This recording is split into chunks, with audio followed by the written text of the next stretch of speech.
తిరుమల శ్రీవారికి అలంకరించిన పుష్పాలను పుష్పప్రసాదంగా సంవత్సరంలో ఒక్కరోజు మాత్రమే భక్తులకు ఇవ్వటం జరుగుతుంది. అదే తిరుచానూరు పద్మావతి అమ్మవారి ఆలయ బ్రహ్మోత్సవాల చివరి రోజైన పంచమి తీర్థం నాడు శ్రీవారు తిరుమల నుండి అమ్మవారికి సారె పంపిస్తారు. ఈ సారెలో స్వామివారి పాద చందనం, పాద తులసి, శ్రీవారికి అలంకరించిన పుష్పాలు ఉంటాయి.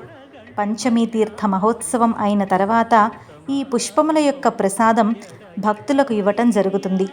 ఈ ఒక్క సందర్భంలో తప్ప ఇంకెప్పుడూ కూడా స్వామివారి పుష్పాలను భక్తులకు ప్రసాదంగా ఇచ్చే సంప్రదాయం తిరుమలలో లేదు.